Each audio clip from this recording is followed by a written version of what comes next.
कि मैं एक स्पष्टवादी इंसान हूं। मैं पूरी ईमानदारी से पार्टी की सेवा किया हूं और मैं पार्टी की सेवा जनता के आशीर्वाद से करता हूं। हमारा क्या है सर? हम तो एक चना बेचने वाले का बेटा थे सर। हम तो खुद भी चना बेचे हैं सर बचपन में। हम सर पढ़ाई लिखाई के बदौलत माता पिता और जितने भी हमारे जो चाहने वाले, जितने भी जो हमारे जो प्रशंसक हैं, भाई हैं, उनके आशीर्वाद के बदौलत हम सर यहाँ पे हैं सर। हमारा कोई गॉडफादर नहीं है सर। हम किसी विधायक के बेटा नहीं है, हम किसी सांसद के बेटा नहीं है सर। और हम जब जाते हैं, हम हमारे ऊपर जितने भी एफआईआर हुए सर, वो इनकी सरकार रहते भर में हुए सर, लगभग एफआईआर। तो हम इनसे सवाल तो करेंगे ना। किनकी सरकार रहते हुए आप पर एफआईआर? तेजस्वी जी की सरकार रहते हुए कटिहार में सर हम मतलब आप जब कहना गए। चाहते हैं कि जब तेजस्वी और नीतीश कुमार की गठबंधन वाली सरकार थी तभी आप पर एफआईआर हुआ?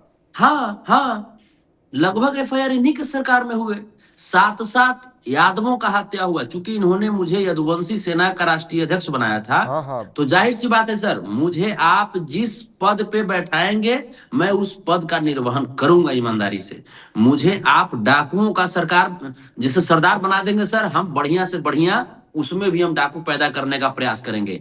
आप हमको संत का मतलब आप सरदार बना डाकू दीजिएगा। पैदा कीजिएगा? आप राजनीति नहीं में सर डाकू सर पैदा सर सर कीजिएगा? सर सर मेरे कहने का मतलब सर कि हमको आप जो पोस्ट, हमको आप संत का सरदार बना दीजिएगा, हम बढ़िया से बढ़िया संत पैदा करने लगेंगे। तो यदुवंशी सेना का राष्ट्रीय अध्यक्ष मुझे बनाया गया था। मैं यादवों की लड़ाई सर में लड़ता था। कटिहार में 7-7 यादवों की हत्या हुई थी सर। और इसके बाद वहां पे सरकार किनकी थी? तेजस्वी जी की सरकार थी। वहां पे ये लोग कोई भाई मिलने के लिए नहीं गए सर, नरसंहार हुआ था सर। वहां पे जब हम गए तब जाकर के मामला सामने भी आया और अंत में करीब करीब 2 साल के बाद उस व्यक्ति को गिरफ्तार भी किया गया। लेकिन उसके बदले में गिफ्ट में हमको क्या दिया गया? संतोष रेणु यादव पे केस कर दिया गया। सर हम मानते हैं सर, भावनात्मक तरीके से हम सर बोल देते हैं, लेकिन इसका मतलब ये नहीं है कि आप ही हमको भेजेंगे वहां पे और उसके बाद आप ही हमको केस के शिकंजे में जकड़ लेंगे। कल्याणपुर में सर एक यादव समाज के लड़के को सर बाल मुड़वा करके सर उसको अपमानित किया गया, उसको सर थूक चटवाया गया सर इन्हीं की सरकार में। और तेज प्रताप यादव जी से हमारी बात हुई, ये बोले कि आप जाइए वहां पे। वहां जाने के बाद सर बिना किसी गलती के हमारे ऊपर केस करवाया गया सर।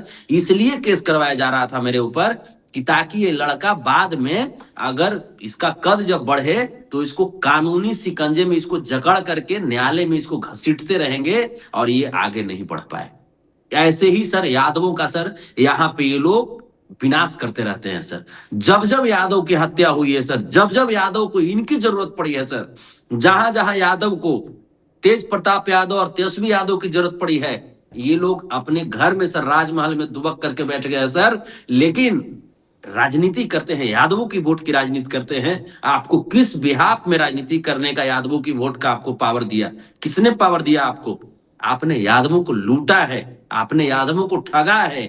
दुलारचंद यादव जी की हत्या हुई सर मोकामा के टाल में। हत्या किनके द्वारा की गई, किनके द्वारा नहीं की गई, ये जांच का विषय है सर। मैं किन्हीं पे आरोप नहीं लगा रहा हूं सर। लेकिन दुलारचंद यादव 35 साल तक आपकी पार्टी का झंडा ढोए। क्या दुलारचंद यादव 35 सेकंड के लिए उनका परिजन डिजर्व नहीं करता था कि वहां पे तेजस्वी यादव या तेज प्रताप यादव पहुंचे हिम्मत हिम्मत बंधाने के लिए, इंसाफ की लड़ाई लड़ने के लिए? क्या दुलारचंद यादव जी की जो आत्मा थी वो 35 सेकंड डिजर्व नहीं करती थी कि हाँ आरजेडी के लोग सदन के पटल पे कम से कम सवाल पैदा करते, पूछते सवाल?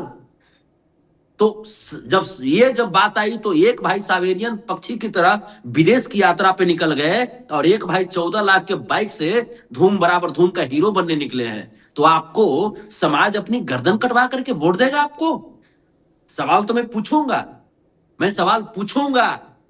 आप मेरी सवाल से कब तक भागेंगे? नहीं भागने देंगे आपको। अगर आप यादव समाज की वोट का, अगर आप खुद को रहनुमा मानते हैं, खुद को उसका अधिकारी मानते हैं, तो आपको जवाब देना होगा कि यादवों की बात कौन करेगा। यादवों का जब बेटा जब मारा जाएगा तो उस बाप के आंसुओं को कौन पोंछेगा?